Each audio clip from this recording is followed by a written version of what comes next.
Hey, what's up, you guys? Let's go ahead and get started on Unit 2, Biomolecules, Day 3. Let's begin. So we're looking at this handout, and today's aim is how do cells use chemicals to maintain homeostasis? And the chemicals that we're going to be focusing on today are nucleic acids. So before we talk about nucleic acids, let's take a look at the do now question. So list 2 sources of good carbs and bad carbs. And also something that you want to make sure that you write on your paper before we get started on the do now. And that you want to annotate every time you see this word is homeostasis means a stable internal environment. And if you were writing this on your paper in class, you might draw a little scale or a person standing up on a balance, like we saw in yesterday's video. But how do cells use chemicals to maintain homeostasis? And some of the chemicals that they need are the chemicals that make up DNA and RNA in our cells. That's our genetic information, large biomolecules that contain our genetic information. So we also need carbohydrates. So what are 2 sources of good carbs and 2 sources of bad carbs? And remember yesterday we said that good carbs are complex carbohydrates.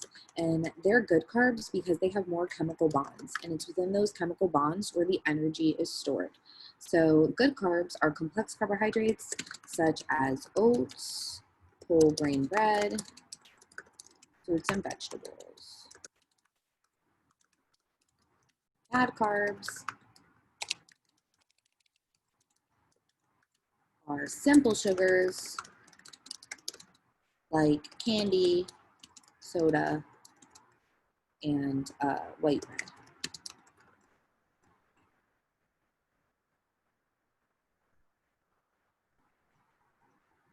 Make that a little bit more readable for you. So 2 sources of good carbs and bad carbs. Good carbs are complex carbs. And remember, they're complex because they have more bonds, because that energy is stored in the bonds. So complex means more bonds.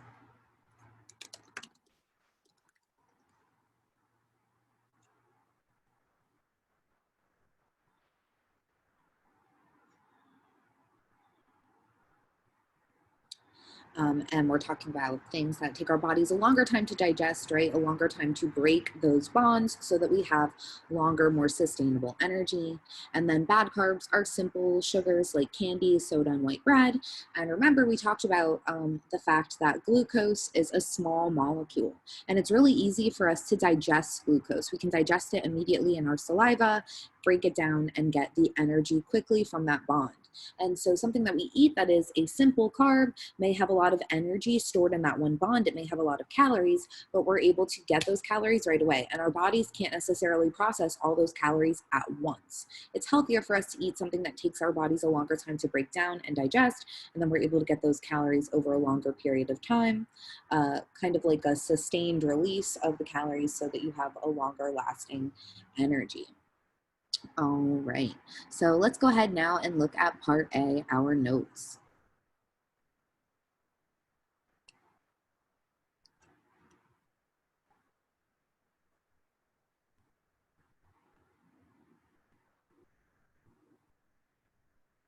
So nucleic acids. A nucleic acid is a long chain of nucleotide units, which is present in all living organisms, making up our DNA and RNA. And DNA is a large molecule. Something else that you might want to annotate next to DNA is a double helix structure. And we'll look at that in a moment. And RNA is a single helix. It's single-stranded. And we'll talk more about DNA and RNA in our unit on genetics, but DNA and RNA are made up of these nucleic acids. And the monomer of nucleic acids is the nucleotide. Let's go ahead and write that word down.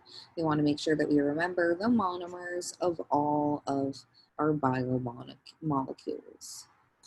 Biomolecule monomers.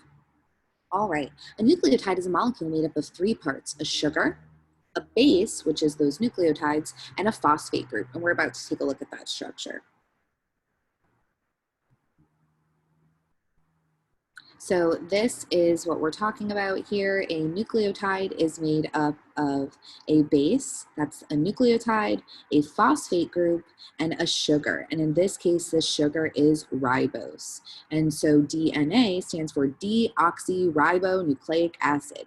And you can see this is deoxy, 2 oxygen, ribose, nucleic acid.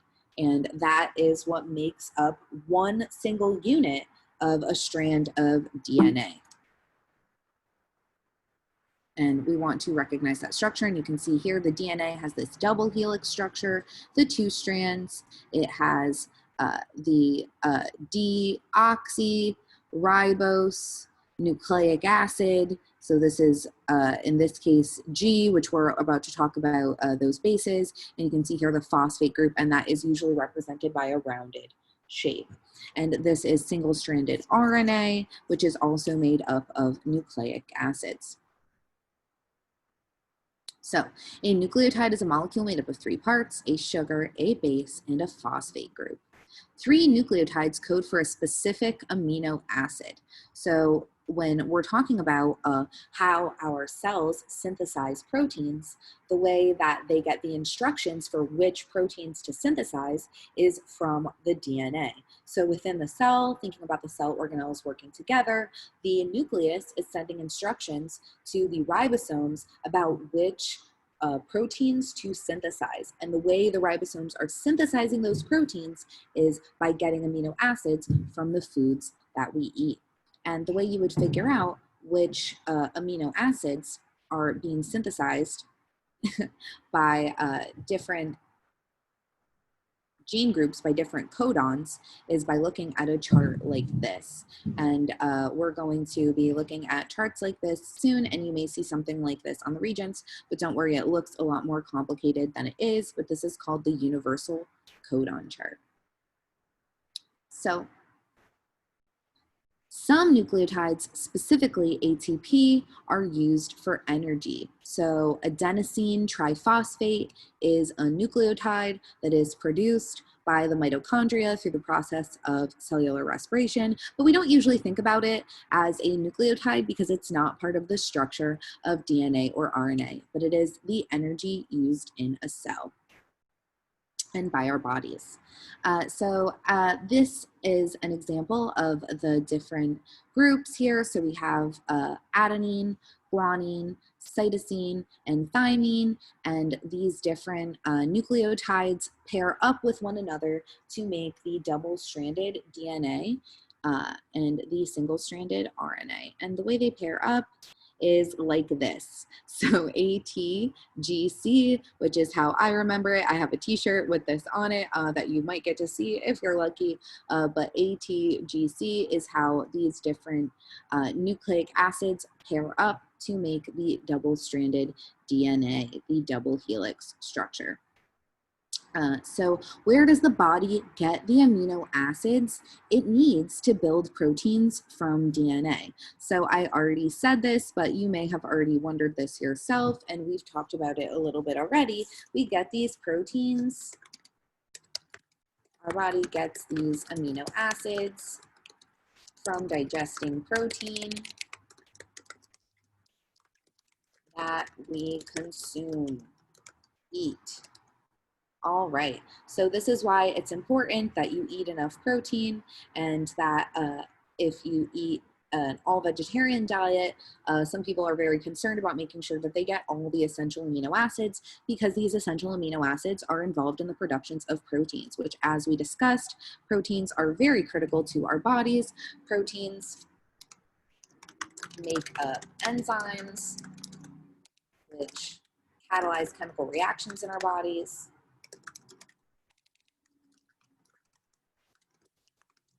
They are involved in transport There are protein channels within the cell membrane that allow different molecules in and out of the cell. So this is a very critical role of proteins in our bodies. Proteins make up structures like our muscles, for example. So it's very important that we get these essential amino acids in our diet so that our ribosomes can synthesize the proteins that we need from the amino acids that we consume. And when we eat protein, our body is eating the entire protein molecule that gets broken down into its different subcomponents, into its different monomers, remember? So amino acids are the monomer for protein.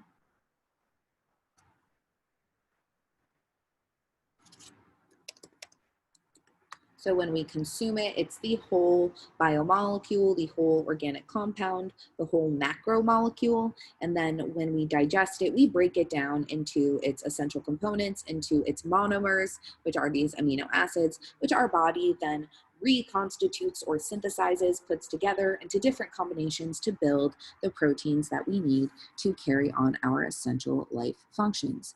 Pretty cool stuff. All right, I think the next part is on our handout. So let's go ahead and take a look at that.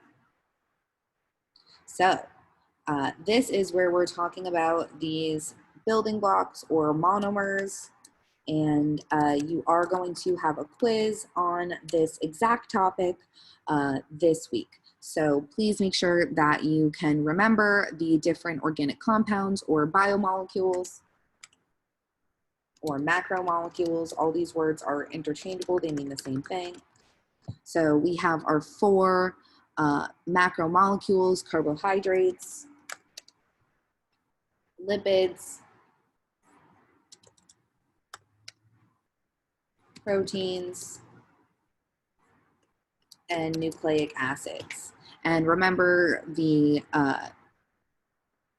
mnemonic, cho, chon, and chomp, to remember the chemical composition of these different organic compounds. But we have carbohydrates that have carbon, hydrogen, and oxygen, and they're usually in that pentose or hexagonal shape, which has these three different compounds, and they're made up of monosaccharides, which are simple sugars that build up these larger carbohydrate molecules that are disaccharides like starch or polysaccharides. Their function in the body is their immediate source for energy, ATP, that is usable for cell respiration. So if you eat something like glucose really quickly, your body is able to get energy quickly. Then we have lipids, that is made up of the same chemical components, but in a different structure. And remember that lipid structure with that polycarbon tail looks like this. And lipids, another word for lipids is fats, and you may get lipids in your diet from vegetables like avocados, from oil, from animal sources like lard, and lipids have this same carbon, hydrogen, oxygen chemical structure or chemical composition, excuse me, but with a different structure, this polycarbon tail. And you might see lipids that have these sort of bends in the tail as well. And in this case, we're looking at triglycerides versus monoglycerides, and triglycerides are the ones that are bad for your health. And but remember, we do need all of these different macromolecules, biomolecules in our diets, because lipids make up our cell membrane. And we're going to talk more about that in Unit 4. But the other function lipids have in our bodies is to store energy for the long term and also for insulation. Remember, humans have the kind of cool ability to store lipids in the form of fats on our bodies over time. And then in a period where we don't have as much access to food, especially in the era of evolutionary adaptiveness, we would break down those lipids over time, and they would prevent us from starving. We can get energy from those stored fats on our bodies. Kind of cool, although that ability that helped us survive famine has now led to quite an obesity problem in the modern world. But I digress. Now let's talk about proteins, and proteins are made up of carbon, hydrogen, oxygen, and now nitrogen. And we can remember that the monomer or building block of proteins is amino acids. And the function of proteins is many things in our bodies. Proteins are very important. They control reactions in the form of enzymes. They regulate cell function. They form structures in our bodies. They function in transport of different molecules throughout our bodies. Proteins are very important, and we can recognize the structure of a protein because proteins can take many different forms because of the addition of that nitrogen in the chemical structure. So if you see an N but no P, you know that it's a protein. But nucleic acids, as we looked at a little bit earlier, have a quite distinct structure. And you can recognize, you can see here, there's the sugar, there is the nucleotide base, and the phosphate group that make up that nucleic acid structure, and that's CHOMP, so carbon, hydrogen, oxygen, nitrogen, and phosphorus. So you can see there's carbon in these rings, which is the same thing she said in the Amoeba Sisters video, hydrogen, oxygen, phosphorus, but you can recognize it also by this unique shape. It's the only molecule that you're gonna see with that shape. And the building block of nucleic acids is nucleotides, and their function is to store and transmit genetic information throughout our bodies that is used as the instructions for building every other thing in our bodies. Pretty cool. So 4 major groups of organic compounds are particularly important to living things. We're talking about carbohydrates, lipids, proteins, and nucleic acids. Most life processes rely on molecules from one or more of these groups. So refer to the information above. To which group do sugars belong? Sugars are carbohydrates, baby. I hope you know.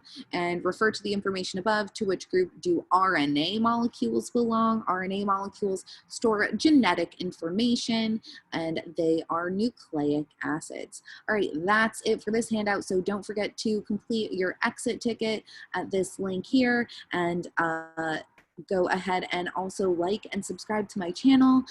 Please make sure you submit your guided notes on Google Classroom, and come to our Zoom class tomorrow. Have a super fantastic day, and I'll see you all then. Bye.